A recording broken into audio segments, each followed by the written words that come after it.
ओ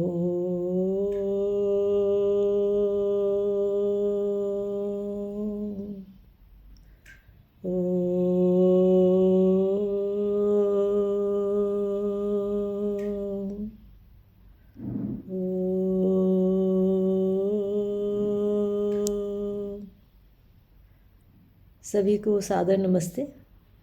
हम लोग हरिद्वार आए हुए हैं। यहाँ पर एक ध्यान शिविर लगा है। इसे आचार्य सानंद जी लगा रहे हैं और अभी इसका दूसरा ही दिन है हमारा।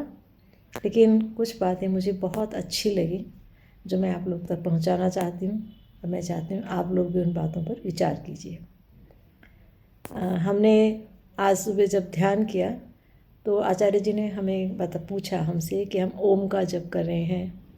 पहले वाचिक जप करें, फिर हम मानसिक जप करते हैं, फिर हम अर्थ भावना से विचार करते हैं, तो उसमें क्या चिंतन करते हैं।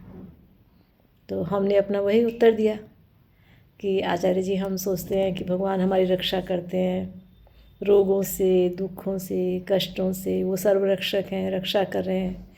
हम उस रूप में ईश्वर का चिंतन करते हैं। तो आचार्य जी ने कहा कि केवल मात्र चिंतन से ही कार्य हो जाएगा क्या? अगर ईश्वर के सर्वरक्षक रूप का आप चिंतन करते हैं तो आप भी तो वो गुण अपने अंदर धारण कीजिए। क्या आप अपने आसपास के किसी व्यक्ति की रक्षा कर रहे हैं? क्या आपने कभी आसपास के लोगों की रक्षा की? पहले स्वयं के भीतर वो गुण जागृत कीजिए। आप देखिए हमारे आसपास कितने लोगों को सहायता की आवश्यकता है। आप दौड़िए, उनकी सहायता कीजिए, तब आप ईश्वरीय कार्य में सहयोग करेंगे। तभी तो समझ आएगा कि आपने उस गुण को ग्रहण किया। ईश्वर को याद करना क्या है? उसके गुणों को ग्रहण करना, अपने भीतर लाना। वो कहते हैं, कभी प्यासे को पानी पिलाया नहीं, बाद अमृत पिलाने से क्या फ़ायदा। तो आपको अपने जीवन में सबकी सहायता करनी है। आसपास लोगों को, बहुत सारे लोगों को हमारी आवश्यकता है। ईश्वर का वो सर्वरक्षक रूप हम भी धारण करें। इसके लिए उन्होंने बताया कि देखिए हमारी ये पूरी प्रकृति ईश्वर की सहायता कर रही है। सूर्य समय से उदय होता है, सारे संसार को ऊष्मा दे रहा है, ऊर्जा दे रहा है, रोशनी दे रहा है। सर्दी से, कष्ट से हमारी रक्षा कर रहा है। चंद्रमा भी इसी प्रकार अपनी चांदनी से हमारी रक्षा करता है।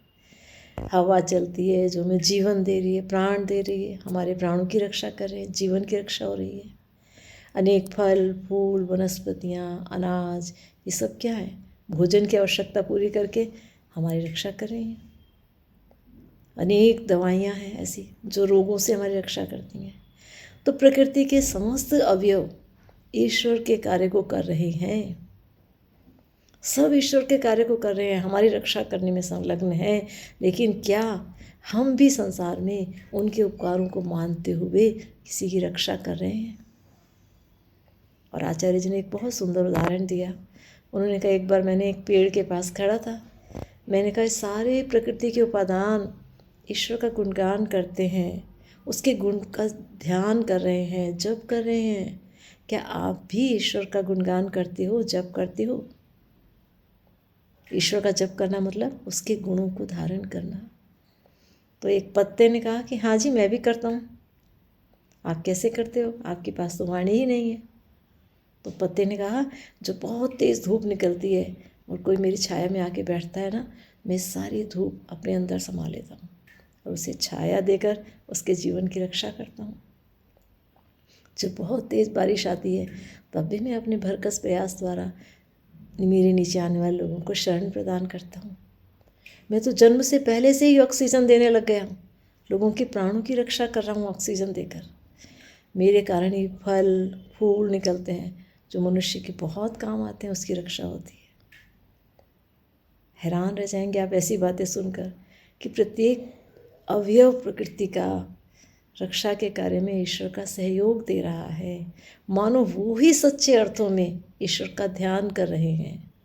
हमें भी उस अर्थ में ईश्वर का ध्यान करना चाहिए। और यदि हम ऐसा कर पाएंगे तो हम सच्चे अर्थों में ईश्वर का ध्यान करते हुए माने जाएंगे। तो मुझे ये बात बहुत अच्छी लगी और मैं चाहती हूँ आप लोग भी इस पर विचार करें और आगे से इसी प्रकार ईश्वरीय गुणों को एक एक करके धीरे धीरे अपने अंदर लाएं। वही ईश्वर का सच्चा ध्यान है, वही ईश्वर का सच्चा जप है। ओम शांति।